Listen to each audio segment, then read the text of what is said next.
out to ladies. Can we just do like a little shame? I have a really funny story actually. So I'm Ghanaian and I understand the Ghanaian language, which is true. I was looking in Melbourne for a place to get a perm. So I travel all the way there. I asked the lady like, okay, how much is a perm? In Canada, a perm is like $40 max, right? A perm in Australia is $150. They don't want us to succeed. So I'm a student, I'm new here, I'm from Canada, I just arrived. I'm about to bargain with someone in her fucking, I'm being disrespectful a little bit. I'm like, 150? Like, can we do 100? Tell me how that woman's actually Ghanaian. And she has an assistant who's also Ghanaian. And she turns to her assistant and says in Tree, oh, this girl is cheap. She must be from Africa. Yeah. And I'm like, obviously I am cheap because I'm trying to get this fucking discount. They're speaking Ghanaian, saying all these things. And then she's like, oh, what is your name? I told her my name. She's like, oh. She's like, do you understand Tree? I'm like, and she's like, oh, my sister. And I'm like, and we back. Coochie, coochie, Fendi, Prada. And if you don't have a baby daddy or baby mama, go fucking live if your you're life. Single, oh my god. Great to be in a relationship. I'm so pro love and everything, but sometimes you want to travel and the other person might not want to. So if you are single, like keep that in mind to explore the world while you have that type of freedom. Don't live life in one straight path, like zig and zag. And even in terms of income, that is like one of the best lessons I've learned in the past couple of years is like, you can't have one stream of income. Because once that stream is gone. Period. So let's talk more about race and being Black in Asia. Did you have any experiences of like discrimination or racism? I did. You did? I was in Vietnam in Hanoi. I call it Hanoiing because it's very like, it's annoying. Extremely jam-packed. Like you can't even cross the street. You're kind of like, you know, people are just riding everywhere. It's really chaotic. With my friend Claire, and she's this like white blonde girl, right? And I'm just walking and like these like grown-ass men, like three of them just start like laughing. And I notice they're actually laughing at me and like pointing at me. And I'm like so triggered. I'm like, what the fuck? Is there anything on my face? Like whatever. Oh, they're actually like just like ridiculing me because I'm Black. And I turn around and give them like the finger. I'm like, fuck you. I'm so triggered. My friend Claire just looked at me like, what's wrong? Like they were laughing at me. Like it wasn't even like, yeah, it was so rude. And then one time I was in, it wasn't Thailand that I had the racial experience. I think I can't exactly remember where it was. I was getting off this boat because I was going from one island to another. And this Asian man like grabs my hand as I'm getting off this boat. He's like, black magic woman, like saying all these like. He thought you were a witch? I don't He thought you were a witch? He was saying some crazy shit. And I'm like, he was holding my hand. I'm like, please stop holding my hand. Like I'll have no magic for you. And then this one sweet lady in Bali is like, oh, you stay in the sun too much. And I'm like, I'm not a white person that's crispy. Like. In Korea, you would see on like a nice sunny day or the hottest day, like everyone has umbrellas because they don't want to get any darker. Yeah, and that's it's so sad. The charcoal thing. The standard. All the products in Asia, all the creams and face washes have charcoal in it because it strips dark impurities. That's why charcoal masks are really popular now, but in general in Asia, everything has some charcoal something in it. And skin whitening, advertisements and pressures. Yeah. Being dark is a crime. Like people, it's ugly there. Did you get to go to Japan? No. No? What I did really like about Japan is that I felt more celebrated. And Cambodia too, because Cambodians are the darker Asians, right? Like, yeah, I don't know if you've ever been, but no, I haven't been to Cambodia. They are like darker in shade or whatever, and they really love Black people. When I was in Asia, I started to feel a little self-conscious or whatever, and I like had like a shawl like this, and I kind of like wrapped myself a little bit. I was kind of like hiding myself a little bit, and I was feeling a little like anxious. I'm feeling too seen, right? Yeah. You already stand as a Black person no matter what, but I felt like too seen, like, you know, I didn't want to like alarm anyone, and that's the thing like I had to get over. Like consciously, I had to realize they aren't used to you, but doesn't mean you shouldn't like embrace who you are. So I learned a lot about feeling confident in my skin through my Asian experience. Do you feel like you're fetishized? Like that is maybe why they're staring at you or wanting to engage in conversation? Because I did feel that way in Korea a lot. Got called like Beyonce. Like you have to remember, like American culture is the predominant culture, right? So they see Beyonce, they see the 50 Cents or whoever, and they understand that Black does equal cool in some kind of way, depending where you are. Like in Vietnam, very in their own bubble. Like you know, they're just like dark skinned person.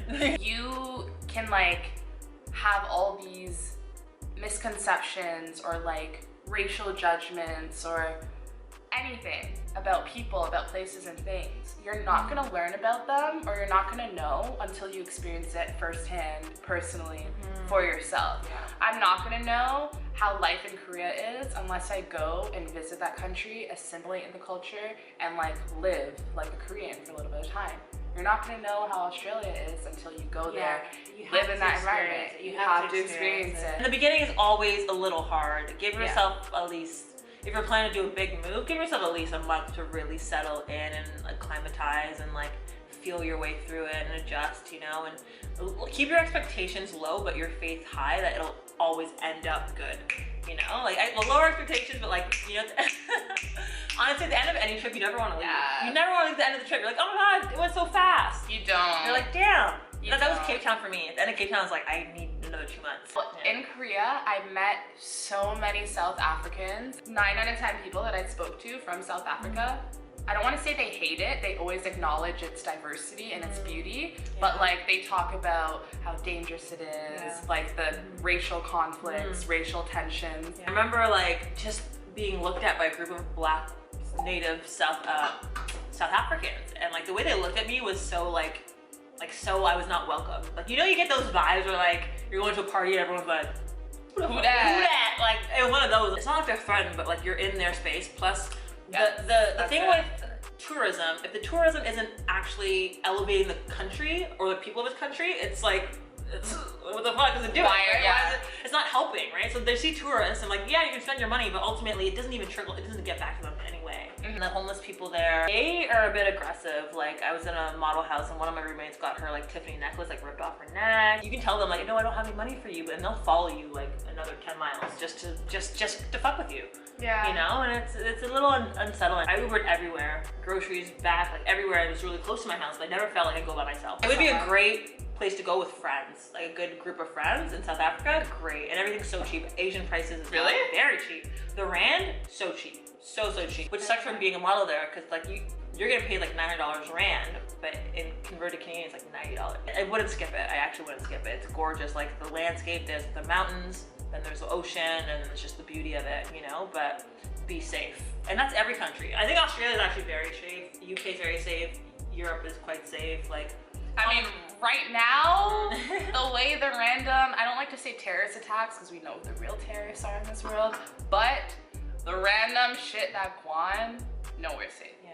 That's my point. Nowhere safe. But you can't let fear stop you from living, and you can't let fear stop you from going And somewhere. also, I recommend, like, if you can do a weekend trip before you plan to do a whole year move, then great. Like, I went to UK for three days before I got to Australia. Like, on the way to Australia, I went to the UK for 3 days. I'm like, I actually loved it. Like, the little taste of it made you realize, like, you know, you don't have to, I could do it for 6 months or a year. Like, what I also do is watch YouTube videos of people traveling their itineraries, and then copy or see whatever I like, and you know.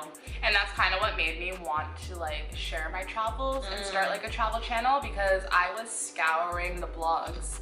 I was scouring YouTube before I moved to Netherlands and before I moved to Korea. And not to say that there wasn't information, but there wasn't information from people that looked like me. I remember looking for things for Australia, and it was a lot of Sudanese people, because there's quite a big population of displaced Sudanese refugees. It was very negative, like extremely negative. There wasn't very much positive Black experience, you know. And hair care too, like if you're a Black woman going to any type of country that isn't quite melanated, just triple up. Don't even double up, triple up. Save yourself that money from even shipping it, just triple up. I had 2 of my friends come to visit me in Korea, and both times they came with like bare Shea Moisture stuff. And if you're going to Asia, like obviously don't even have high expectations. Don't have high expectations at all. If you guys want to watch my natural hair in Korea video, I'll link it below. That's as good as it gets. Mitzi's awake. Hey, Mitz. You guys haven't seen her in like a very long time, but hey, this is her. Hey. Anytime I traveled, I didn't have Mitzi, and I felt so bad. All about the money.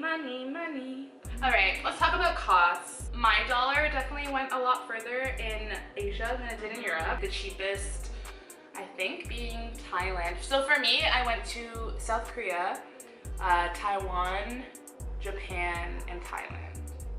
And out of those 4, the cheapest was Thailand. And then I want to say South Korea, then Taiwan, then Japan. I always stayed at hostels. Definitely recommend if you want affordable accommodation. If you want to meet people, if you want to save money, still have money to eat, stay stay in a hostel for sure. And even staying in a mixed dorm, I never had anything bad happen so far. Just people that snore, obviously, but I'm one of those people. Keep your costs down. Also, when you're looking for flights, you know, definitely have multiple. Always look at incognito. We all know that, right? Yeah. Like incognito. Use incognito tab. But also, you know, try to buy 3 months in advance. And in Australia, rent was like $2 a month. That's like that's like the lowest. Sorry. What? Sorry, 200 a week. Sorry. I was like, wait, what? Scratch that. 200 a week. 200 a week. Yeah, Okay. It's a weekly rent. Right? So 800 a month. 800 a month, but it can be any, that's like base is 800 a month. There's a site called flatmates.com. If you're going to Australia, flatmates.com, and there's also Fairy Floss. Fairy Floss on Facebook. It's a Facebook group of like trading houses and like, so Fairy Floss, yeah, it's fun. So Fairy Floss and Flatmates are the best places for Australia. Pack light. Pack light. I had a 80-liter backpack that entire time going from Asia to Australia to Cape Town. So I was very much a minimalist, and when I was shopping for things, I was like, is it gonna weigh down my backpack? And it really helped because like I didn't want to like have so much like suitcases and stuff. Sorry, and it just helped me like think of like just in general in life, like you don't want to have all this baggage, right? So when you're traveling, like just keep it simple. Like have 2 pair of pants. That's okay. Like no one's gonna judge you. Switch up your tops a few times. Like it's all good. Yeah. It's good to just be open-minded. I love traveling and submerging myself in the culture and the people and really experiencing the place. I've been to Bali 3 times. It's like 3 times. 3 times. I haven't been to Bali yet. You have to go to I Bali. have to go. It's on my list. I love that place. So I'm being a little preachy here, but your environment in life is so important because you think of movies like Sin City or Harry Potter, right? Like all of those environments are characters, right? So when you're in a new place, you feel like a different person. Like it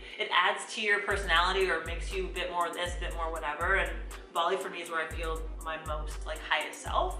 So I will always return there. But yeah, you have to travel because your hometown is like one chapter, one page of a big chapter. But you look back on your life and you're like, oh, I stayed in Toronto my whole entire life. Like, yeah, I just feel like there's just so much more to life than your hometown.